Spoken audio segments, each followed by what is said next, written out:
أيا طالب العلم قم لا تنم فإن الزمان أيا طالب العلم قم لا أحسن الله إليك يا Shaykh. The question is as follows.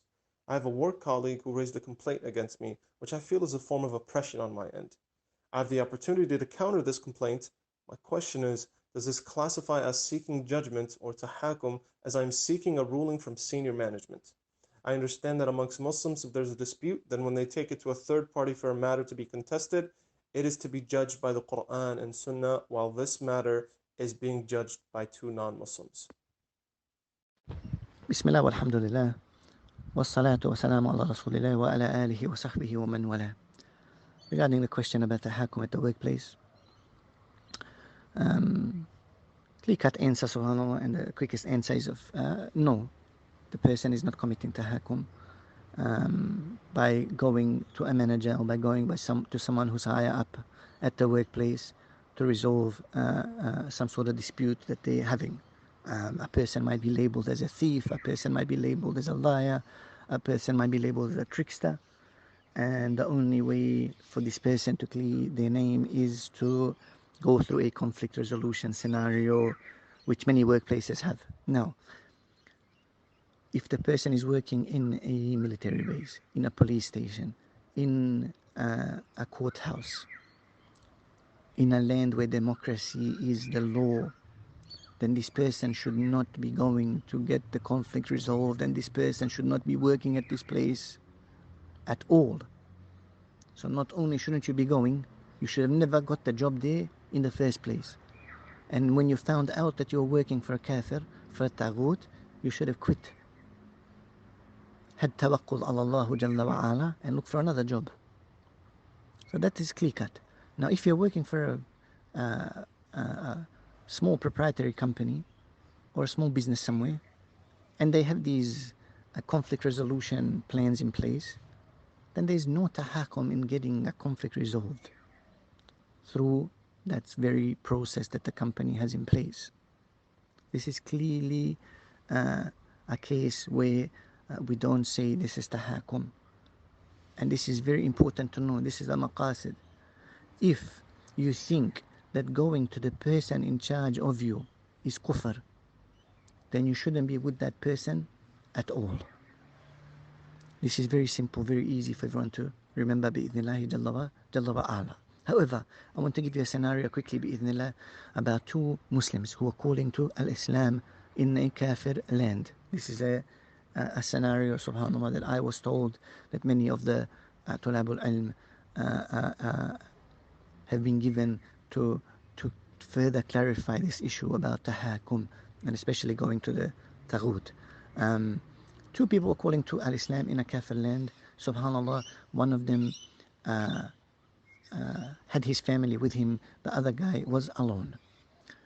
They were labeled and falsely accused as being extremists, as being liars, as being scam artists. Many accusations were thrown at them. The guy with the family, he said to the other man who was alone, the other Muslim brother, he said to him, I'm going to take my wife, my children, and escape this land, get away from these kuffar. I don't even want to attend their gatherings. I want to keep my iman, my Islam safe.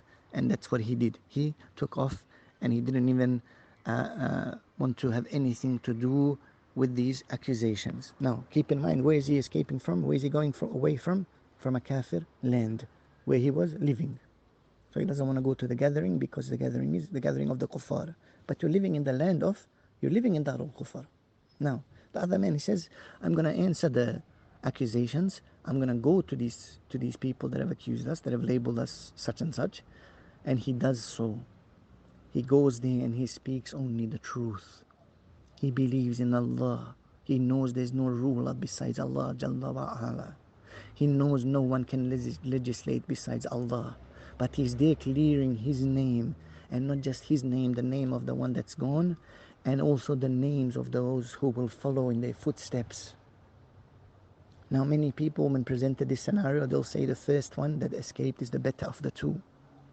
But it's actually the guy that answered the call, the guy that went there to clear his name, to make sure the honor of Islam is preserved, and to make the path easier for those who will follow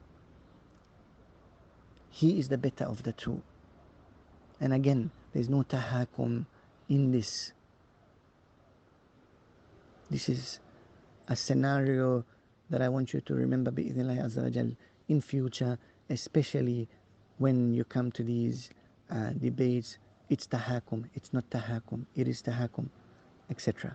And this goes on and on in circles, subhanAllah. People claiming it's not, people claiming it is.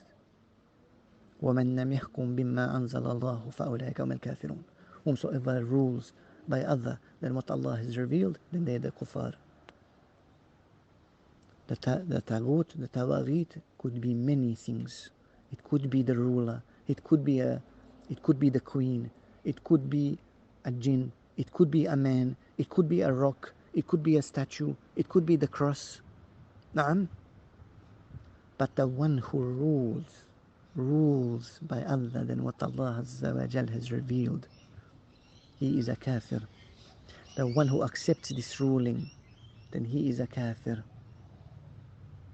But clearing your name using a resolution procedure at your workplace is not tahakkum, unless you're working, as I said earlier, in a place where it's clear-cut kufr. And I've spoken on this before many times, and there's fatwa out there where Muslims are not allowed to be police people. Muslims are not allowed to be working members of an army, which is a kafir army. This is kufr. This is kufr akbar.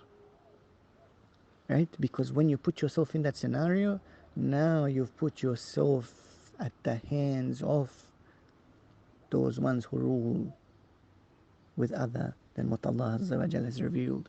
وَبِاللَّهِ تَوْفِيقُ وَالْهِدَايَةِ وَاللَّهُ Azza wa Jal a'lam. May Allah Jalla wa Ala bless you all with long lives full of good deeds. May Allah Azza wa Jal continue to increase you all in health and iman.